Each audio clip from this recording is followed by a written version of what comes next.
नमस्कार, welcome to my channel cooking with Renubala. बहुत बहुत स्वागत है आपका अपने चैनल कुकिंग विद रेणुबाला में। तो सर्दी का सीज़न शुरू हो चुका है, तो इस सर्दी में खांसी, जुकाम, तो हल्का ज्वर आदि रोग आने शुरू हो जाते हैं। तो उनसे बचने के लिए आयुर्वेद में एक बहुत ही सौम्य औषधि है जो अत्यंत उत्तम, लाभकारी और गुणकारी औषधि है। तो उसे हम घर पे कैसे तैयार कर सकते हैं ये बताना मैं आपको बताऊंगी कैसे बनती है।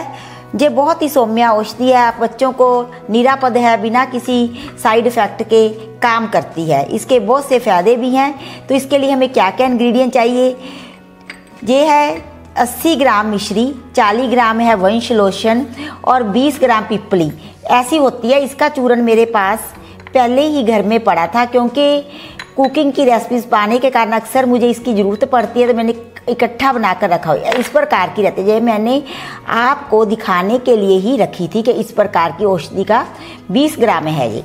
और ये छोटी इलायची, हरी इलायची जिसे कहते हैं, इसके हमने 10 ग्राम दाने लिए हैं, 10 ग्राम निकाल कर रख लिए हैं। ये भी हमने दिखाने के लिए ही आपको रखा था कि कहीं आपको कन्फ्यूज़न ना हो छोटी और बड़ी इलायची में। और 5 ग्राम है जो चीनी, 5 ग्राम है दालचीनी। तो यह सारियाँ औषधियाँ हैं। और इस ज़बरदस्त योग का नाम है सीतोपलादी आदि चूर्ण। यह चूर्ण बहुत ही काम करता है। आप छोटे बच्चों से लेकर बड़ी आयु तक सभी वर्ग के लोग इसका बिना किसी चिंता परेशानी के सेवन कर सकते हैं। और ये इतना लाभकारी और गुणकारी है कि आपके घर में इसे होना ही चाहिए। ताकि आप इसके कितनी मात्रा में लेना है, किस इसके साथ इसे सेवन करना है, जिसे कि अनुपान कहा जाता है आयुर्वेदिक में, जिस चीज़ के साथ हम औषधि का सेवन करते हैं, वो सब मैं आपको बाद में बताऊंगी। पहले हम इसे तैयार कर लें। देखो, या तो आप इस प्रकार का कुछ खलबट्टा ले लें, उसमें पहले इसे थोड़ा थोड़ा आप कूट लें। इसे बिल्कुल महीन पाउडर बनाना होता है। पहले हम दालचीनी को पीस लेंगे। पीपल का चूर्ण मेरा ऑलरेडी बना हुआ है। फिर हम इसे क्या करेंगे, बड़ी भी खर लाती हैं जो लोग घर में औषधियाँ तैयार करती हैं आयुर्वेदिक का, जिन्हें अच्छा ज्ञान है। बहुत सी आयुर्वेदिक के ऐसे रोग हैं, औषधियाँ हैं जो घर पे आप आसानी से बना सकते हैं। परंतु एक बात का आपको खास ध्यान रखना होता है कि आयुर्वेदिक में हम देखिए जो खाने पीने की आम वस्तुओं से ही औषध को तैयार करते हैं। तो उसमें जो भी बताया जाता है और जितनी मात्रा में बताया जाता है उतनी ही मात्रा में लेना होता है। ऐसे नहीं कि आधा ग्राम का क्या है, 1 ग्राम का क्या है, ज़्यादा हो गया तो नहीं, बिल्कुल ऐसा नहीं करते। क्योंकि आयुर्वेदिक में ऐसा कहा गया है कि खाने पीने की आम वस्तुओं को जब हम युक्त मात्रा में इकट्ठा कर लेते हैं तो वह एक औषध का काम करता है। थोड़ा थोड़ा हम इसमें कर लेंगे, बाद में हम इसे मिक्सी में भी बारीक पीस सकते हैं। थोड़ा मोटा मोटा सा हम इसमें कर लेंगे ताकि मिक्सी में आसानी से हो सके। इसी प्रकार से जो हमने 10 ग्राम इलायची के दाने लेने हैं, इलायचियाँ नहीं लेनी 10 ग्राम, इस बात को खास तौर पे नोट करना है। इससे बिल्कुल ना, मैं पहले इसलिए कर रही हूँ कि महीन हो जाएगा पाउडर। तो आप ऐसा भी कर सकते हैं कि जिसकी खल बट्टा बड़ा होता है साइज में, तो उसमें तो आप बैठ के आराम से दरी बिछाकर आसानी से आराम से पीस भी सकते हैं। तो पहले हम जो ये सारी औषधियाँ हैं ना, इनको पीस लें। पिपली का पाउडर मैंने फिर से डाल दिया ताकि बिल्कुल महीन हो जाए। तो इधर मिक्सी को भी मिश्री को भी थोड़ा इस प्रकार से तोड़ लेंगे। ये एंड में डालेंगे क्योंकि मिश्री बहुत जल्दी बारीक हो जाती है। बस ये मैंने इसलिए किया, एक तो मैं इसमें से धागा निकाल सकती हूँ। जो डायमंड मिश्री है वो नहीं लेनी है, आपने धागे वाली ही खड़ी मिश्री लेनी है आपको। देखो, एक तो इससे धागा निकल जाएगा, एक वो मिक्सी में खड़खड़ नहीं की आवाज़ नहीं करेगा। ठीक है ना। तो पहले हम उन औषधियों को कर लेते हैं, फिर इनको कर लेंगे। इसके साथ ही हम जो वंश लोचन है इसे भी डाल देते हैं और सभी औषधियों को एक बार पाउडर महीन बना कर लेते हैं।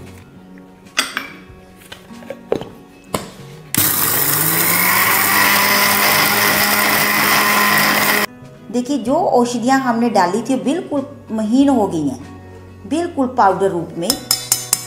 अगर हम हाथ से खलबट्टे में पीस रहे हैं तो आप इसे कपड़शान जरूर कर लें।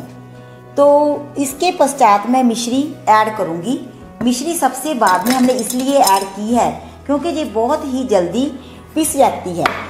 अगर ज़्यादा पीसेंगे पहले डाल लेते तो इसकी थोड़ी चिपचिपा सा हो जाता पाउडर, इसलिए बाद में बस थोड़ा सा ही चलाएंगे पल्स मोड पे।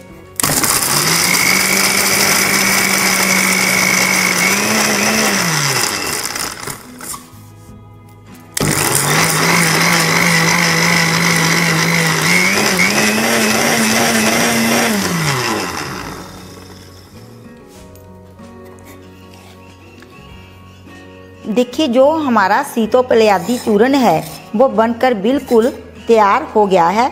अब आप इसे किसी भी एयर टाइट कंटेनर में, शीशी में, चौड़े मुंह वाली में निकालिए। मेरे पास जैरा की कांच की शीशी है, मैं कांच की शीशियों में ही ज़्यादातर प्रेफर करती हूँ औषधियों को स्टोर करना। तो आप इसे निकाल कर रख लें।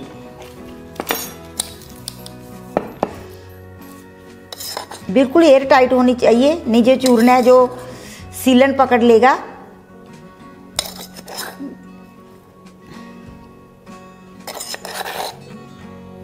ये औषधि बहुत ही ज़्यादा काम की है और आपके घर में ज़रूर ही होनी चाहिए। इसके ये श्वास रोगों में, खांसी, सूखी खांसी, दिल घबराना, मंद जवर, हाथ पैरों की जलन, अरुचि आदि रोगों में बहुत ही लाभकारी है।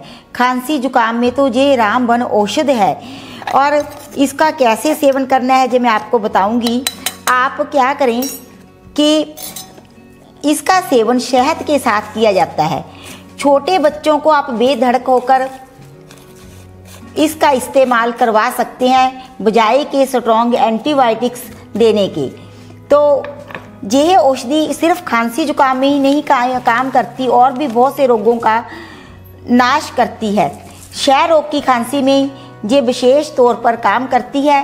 कफ निकालती है, अंदर जमा हुआ सूखा कफ भी बाहर फेंकती है और गीला कफ भी निकाल देती है। थोड़ा चूर्ण बच गया, मैं किसी और शीशी में स्टोर कर लूँगी। वो शीशी बिल्कुल भर गई है अच्छी तरह से। तो आपको लेना कैसे है, जो छोटे बच्चे हैं उन्हें आप 1 ग्राम शहद में मिलाकर चटा दें। इतना थोड़ा सा शहद डालकर इसे गीला कर ले पाउडर को, और शहद के साथ मिलाकर आप इसका सेवन करवा सकते हैं। और बड़ों को आप 2-3 ग्राम, यानी कि जो ये वाला चाय वाला चम्मच है, आधा चम्मच शहद के साथ। छोटे बच्चों को 1 ग्राम, बड़ों को ये आधा चम्मच इतना शहद के साथ मिलाकर सुबह शाम इसका सेवन करवाएं। अगर कफ आसानी से निकल जाता है तो ठीक है, अगर नहीं निकलता उस हालत में इसका कैसे सेवन करना है, वात और पित्त रोगों में कैसे करना है। वात और पित्त प्रधान रोगों में इसका सेवन आपको कैसे करना है। आप जैसे आधा चम्मच, बड़े व्यक्ति हैं, चूर्ण लिया, इसमें 1 टीस्पून घी, शुद्ध घी ऐड कर लें और बाद में 1/4 टीस्पून यानी कि इतना शहद मिलाकर इसे चाट लें। अगर कफ प्रधान रोग हैं, कफ नहीं निकल रहा, आसानी से जम गया है, तो उसे उखाड़ फेंकने के लिए आप इसमें 1 टीस्पून वात पित्त रोगों में आपने लेना है 1 टीस्पून शहद, घी और 1/4 टीस्पून शहद। वात पित्त में 1 टीस्पून घी और 1/4 टीस्पून शहद। और अगर कफ आसानी से नहीं निकल रहा है तो उस हालत में कैसे सेवन करना है, आपको 1 टीस्पून शहद लेना है और आधा टीस्पून घी लेना है, तब इसमें मिक्स करके आपको चाट लेना है। सुबह शाम दोनों वक्त इसी प्रकार से आपको लेना है। अगर आम नॉर्मल खांसी जुकाम, थोड़ा जवर है यानी कि बुखार है हल्का हल्का, तो आप सिर्फ शहद में डालकर सुबह शाम इसका सेवन करें जैसा कि मैंने बताया है। छोटे बच्चों को 1 ग्राम और बड़ों को 2-3 ग्राम यानी कि आधा चम्मच। तो यह इतना ज़बरदस्त आयुर्वेदिक का योग है कि ऐसा कहा जाता है कि अगर गर्भ वती महिला इसे का सेवन करती है वो क्या करे कि 2 ग्राम चूर्ण, ये सीतोपलादी आदि चूर्ण 2 ग्राम और इसमें 1 रत्ती गर्भपाल रस मिलाकर अगर सेवन करते हैं 3-4 महीनों तक, तो गर्भाशय जो शिशु एसिडोल पुष्ट और निरोग पैदा होता है, उसे कफ संबंधी रोग नहीं होते, श्वास संबंधी रोग नहीं होते। और दूसरी बात कि गर्भ की रक्षा भी करता है, तो गर्भ गिरने का डर नहीं रहता। ये बहुत से काम करता है, अलग अलग चीज़ों के साथ हम अलग अलग अनुपान के साथ इसका सेवन करते हैं। तो आप सर्दी जुकाम खांसी में इस जौ का उपयोग कीजिए, प्रयोग कीजिए। मेरे को कमेंट बॉक्स में कमेंट डालकर बताएं कि सीतोपलादी आदि चूर्ण आपने घर पर बनाया, प्रयोग किया तो क्या रिजल्ट रहा।